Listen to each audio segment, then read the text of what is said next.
baby, what you know good. I'm just getting back like you thought I would. Had to sing What's Happening, Brother from Marvin real quick. But welcome to this edition, our usual Tuesday edition of the Chris Stevens Writes YouTube show. Of course, you know who I am. If you're not familiar and you're new to this channel, welcome aboard. My name is Chris Stevens. I'm a journalist, a sports writer.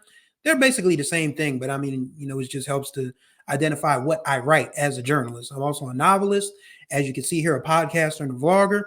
And yes, I am wearing a hoodie indoors because the temperature has dropped significantly in my hometown of residence, Wilmington, Delaware. So, yeah, fall's here basically. It's so funny because my birthday is September 25th, which is 14 days from tomorrow. So, again, life just flies, man. You were never really. I was just talking to someone on social media today about that, and it was just like, wow, this whole life thing, it really does go quickly, in a blink of an eye.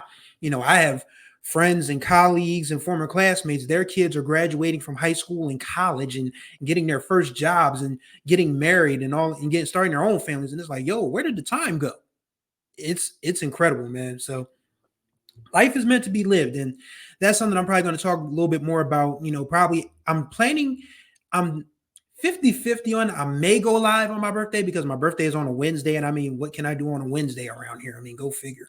But that is dependent on if we get to 100 subscribers. I'm 81 right now as of recording this. We have 15 days until my birthday. So I need 19 subscriptions in 15 days. If you guys can help me out with that, then yes, I will go live on my birthday. Maybe I'll go from Tuesday night into Wednesday morning, or Wednesday middle of the day, or even Wednesday night, because there's not that much I'm going to be. Actually, you know what? I can't go live Wednesday night because HBCU Sports Live, our weekly preview of the games that are going on in Black college football. So yeah, I can't go live Wednesday night. So I may go live Tuesday night into Wednesday morning. I haven't figured that out yet. But again, I need 19 subscribers over the next 15 days. If y'all can help me out with that, yes, I'll go live. I'll take questions.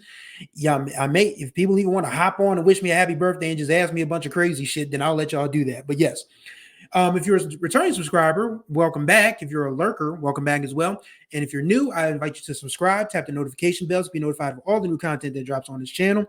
And be sure to like and comment on these videos so the algorithm can get the popping, so people can discover this channel with their eyes and ears and it can grow. So I don't have to keep asking y'all to subscribe to this channel, but I will do so until we reach desired milestones. So look forward to more. Please subscribe to my channel stuff. Shout out to EPMD. Please listen to my demo. Please subscribe to my channel.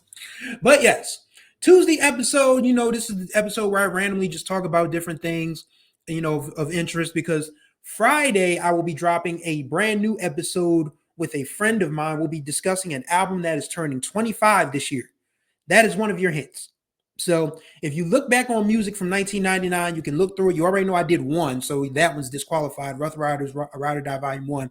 That one has already been covered. But you can look at any album that dropped in 1999, which was a really good year, and you can probably start playing a little bit of a guessing game. And then by the time the episode drops on Friday, then it'll make sense to you. But yes, today I want to talk about the media. And yes, as a member of the media, I have the right to do so. So there was a piece that was shared on my Twitter feed today from a Black journalist who was complaining that Kamala Harris is using TikTok and social media to get the word out about her and Minnesota Governor Tim Walz' presidential campaign. And, relying on, this person said, relying on TikTokers instead of intelligent journalists. And I don't know if this brother is just mad that he can't get an interview with the Harris Walz camp or not, but I'm going to tell you something, man. You need to look no further than the fact that Joe Biden, and yes, I'm taking up for Joe Biden. Delawareans stick together. Ain't that many of us, but we stick together, okay? So I'm taking up for Joe. And this dude had a little bit of a problem, and everyone that's known Joe Biden around here for years knowing that Joe has had a speech problem, a speech issue. But people have different things and different quirks all the time. Like my eyes kind of are funny. I already explained to you guys why one side of my face is crooked. I mean, I got smacked in the head with a baseball bat when I was 15 years old, accidentally, and my face just sort of kind of took on a tilted life of its own. But, Joe had a little bit of a problem in his debate with the Tangerine Tyrant, and every media outlet said it's time for him to sit down. And the Democrats panicked. They panicked. That's basically what happened. They all shit the bed and said, okay, Joe's got to go. What are we going to do now? Oh, let's have an open convention. Joe said, no, you won't. It's either Kamala or I'm staying. And they all got mad and said, Joe pulled these Democrats into the Kamala Harris, Tim Walz campaign, kicking and screaming. Make no mistake about it. They were going to have an open convention to decide who the nominee was going to be. But when they realized that Kamala Harris is a supernova, a megastar all her own, and Tim Walz, she picked the perfect guy. I mean, he's a Midwestern dude, but he's a Midwestern dude who has evolved. And when you have a Midwestern dude that's evolved, and you pair him up with a black Indian woman from California who attended an HBCU, I'm going to say this for the first and last time on this channel. Kamala Harris is an Alpha Kappa Alpha soror from Howard University. I don't know how much blacker you need to be for people to stop questioning her blackness. But y'all are dumb for feeding into that Trump foolishness. And the media is mad that the Harris-Walz campaign has pretty much run a successful campaign thus far without them. Y'all made your bed and you got to lay in it. This goes out to legacy media, corporate media, mainstream, conglomerates. Y'all did this to yourselves, man. Y'all did this to yourselves. Y'all let a dude that literally just said,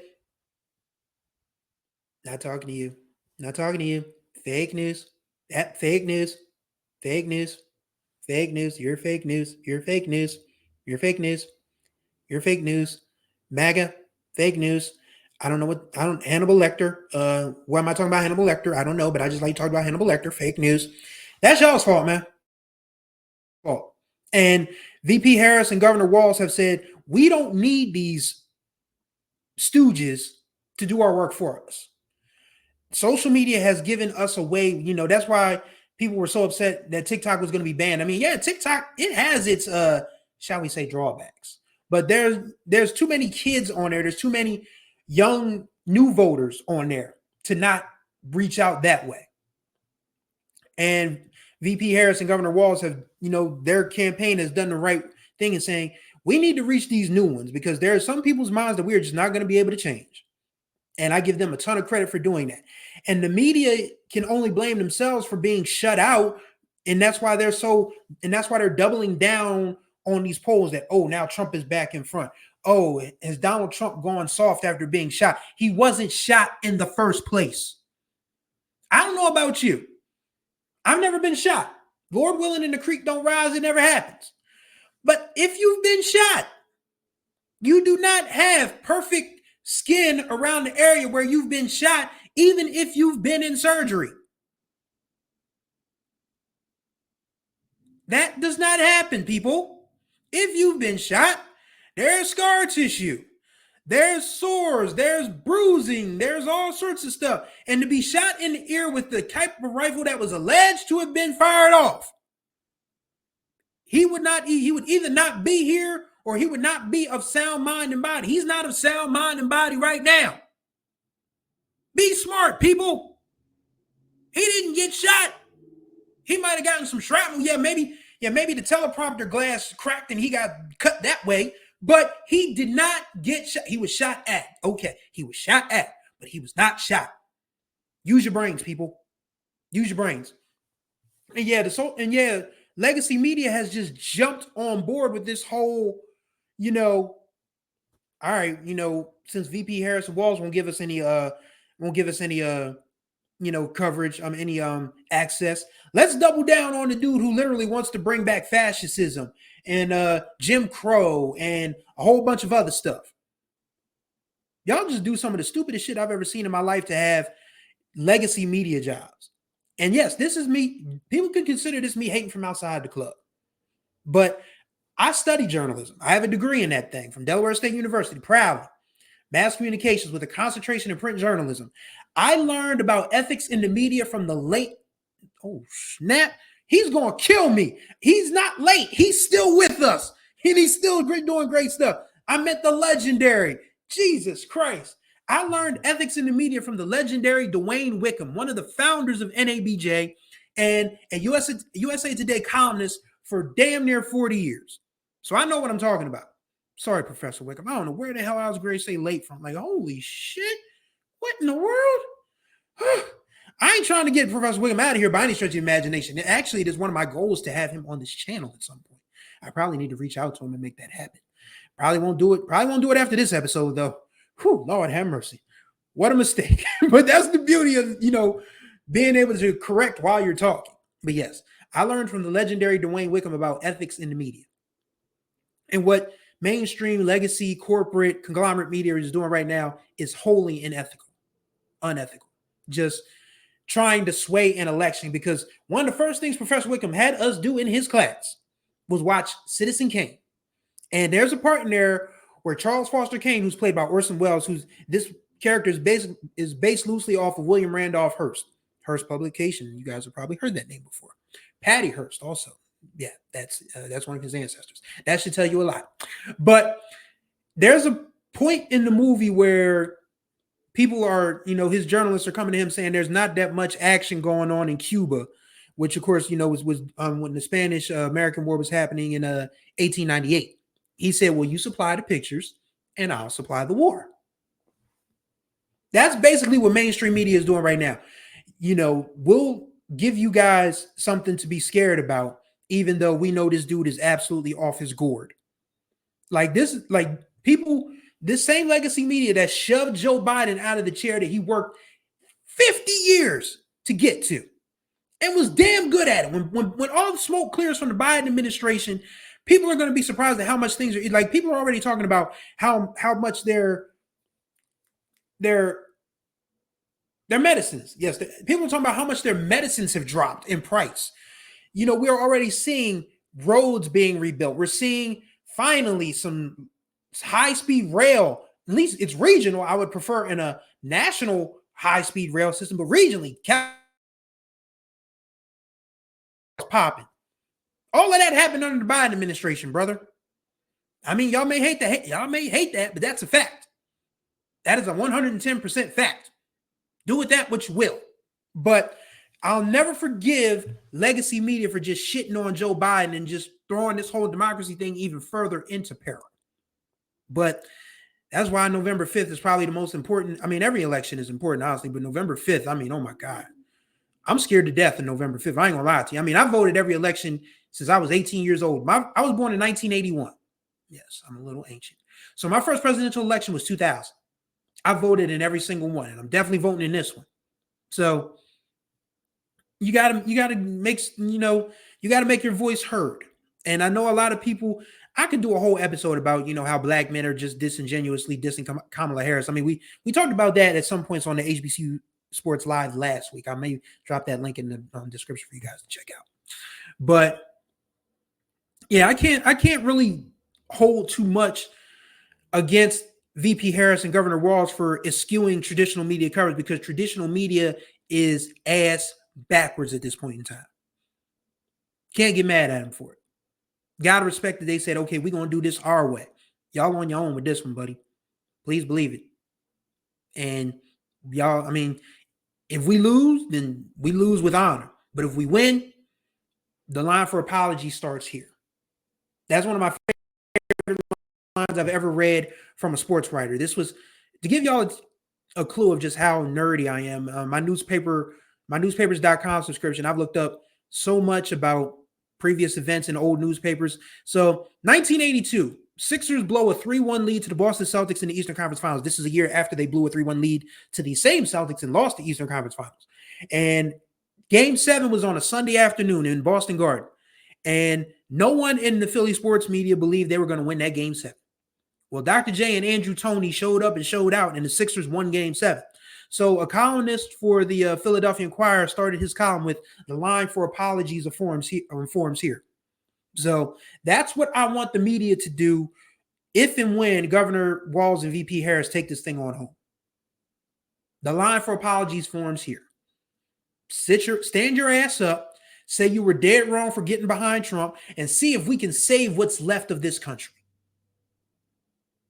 That's what mainstream legacy media needs to do if and when VP Harris and Governor Walz win. That's my humble opinion on the matter. That's my story, and I'm sticking to it. And I think I think what bothers a lot of these legacy media outlets in all forms, not just politics and everything else, but sports media as well, is that a lot of the people that they cover or, you know, kind of sort of take shots at say, okay, we don't need y'all. Like the Chicago Sun-Times and the Chicago Tribune have done everything in their power to misrepresent or misquote or just do anything to take Angel Reese out of the equation. And of course, poor Angel broke her wrist, broke a bone in her wrist, and she's got to have surgery. She's having surgery today, actually. Wishing her the very best. She's out for the season. What a tremendous rookie year she had. She was this close to becoming the first player in WNBA history to score 500 points and grab 500 rebounds in the same season. She already has a single season WNBA record for rebounds. She smashed that by 40 because Sylvia Fowles was one of the few to ever hit 400. Angel's at 446. And that's where it's going to end, unfortunately. But, 13 points and 13 rebounds, double-double as a rookie in the WNBA. And you didn't even get a full 3 or 4 months off because Angel's last game for LSU was in early April, and then her first WNBA game was in early May. So, yeah, they barely got a month. That's one thing the WNBA has got to figure out is how to give these rookies more time to adjust to the program and give them some more time off somehow. I don't know how you do it when you got to play in the summertime and try to get out of the way before football and the World Series really start popping off. But WNBA has got to figure that out some way, somehow. But Angel has started her own podcast, Unapologetically Angel, where she is talking about everything from who people thinks she's dating to all the other stuff about her versus Caitlin Clark and all of that. And I'm going to tell you, I didn't watch all of it because, long podcasts are not my jam. That's why I've tried to really slow down on making long episodes here unless I have a guest. Because a guest, you really need to have that context. But episodes like this, 17 minutes I'm already talking. I feel like that's too long. But we'll get there when we get there. We're almost done.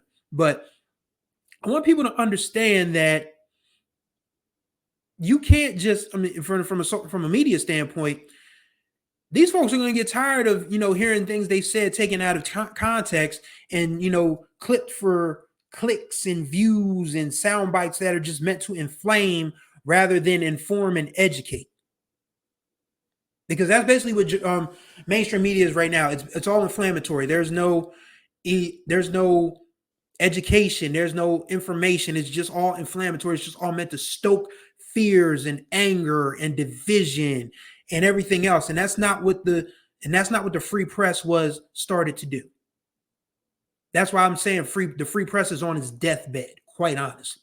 And no one wants to take responsibility for that, especially the people who are just benefiting from these clicks and views and trying to get their tax cuts for their bosses, because that's basically what this boils down to.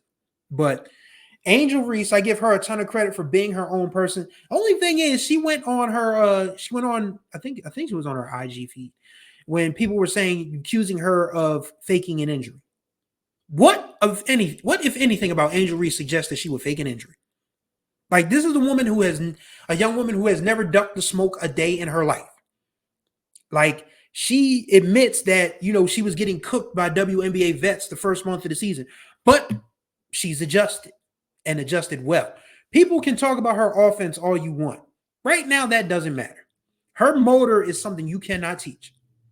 And it's so funny because even Rebecca Lobo kind of sort of has this uneasy relationship with the WNBA core fan base on Twitter, but she herself said, even if you take away Angel Reese's offensive rebounds, even the ones on her own misses, she would still lead the WNBA in rebounds.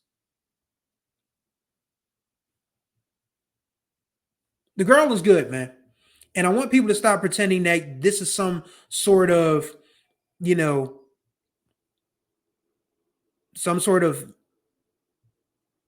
I guess you'd say, lucky streak. Angel Reese can play basketball. It may not be the kind of basketball you deem visually appealing or attractive or aesthetically pleasing, but she gets the job done. And I enjoyed watching her this year. I did say it yesterday on Sunday on Twitter, and I will say it again. It would be cool if the Chicago Sky made the playoffs, but to be honest, we ain't trying to see the Chicago Sky in the playoffs without Angel Reese. We're just not. That's no disrespect to this guy. I like their team, but I wanted to see Angel Reese in the playoffs. If it was going to be against Stewie and Jonquel Jones, cool. But since she can't play, you guys might want to think about holding off for a higher draft pick. But I know it's not going to happen because there's competitors on that team.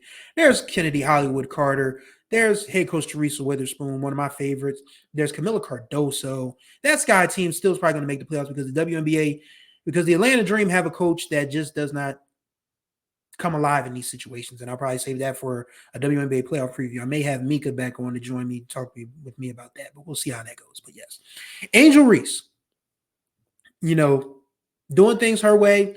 Proud of the young woman. I hope she continues to be herself unapologetically, takes care of herself as well, because seeing some of the comments, like these people are nasty on social media. Like people are comparing her to, cartoon characters, talking about who she may have slept with. My question is, a lot of people on social media, I mean, teenagers are, their frontal lobes have not fully formed yet. That ain't all the way there yet. So I expect them to say some dumb stuff. But I see grown people with grays in their beard or hair like myself worried about who a 22-year-old woman is dating or having sex with. And that to me is extremely weird. I'm glad we've brought weird back as a pejorative because a lot of people are just flat out weird in a negative sense. I mean, yeah, there's weirdos in a cool sense or a harmless sense. But then there are some of you weirdos who are absolutely dangerous, bizarre, and just unhinged. And those of you who are worried about who Angel Reese is dating or what she wears or what she says or what she does, y'all are in the negative weirdo camp. Y'all are the Confederate weirdos. There's Union weirdos and there's Confederate weirdos. I feel like the Union weirdos are the ones who are on the right side of things, who let people who are unafraid to be who they are without harming people. And then there are the Confederate weirdos who are just absolutely bizarre for no other reason to be bizarre and throw temper tantrums and just try to, make people miserable. So yes, there's Union weirdos and there's Confederate weirdos. You definitely want to be on the Union side of weird. You definitely don't want to be on the Confederate side of weird. What more can I say to you? You've heard it all, at least for this episode. That's going to do it for this edition of the Chris Stevens Writes YouTube show. Greatly appreciate your time. As always, contact information will be in the description below. Same for the subscription button and the notification bell. Tap both of them things so you can be notified of all the new content that drops on this channel. And don't forget to like and comment on this video so we can get an algorithm popping, we can get a discussion going, and more eyes and ears can meet this channel, and I can get my subscriptions up so I can go live and do all sorts of cool stuff on here and y'all can see it. So thank y'all for watching. So until the next time we speak, which of course will be later on this week, y'all be good or be good at it.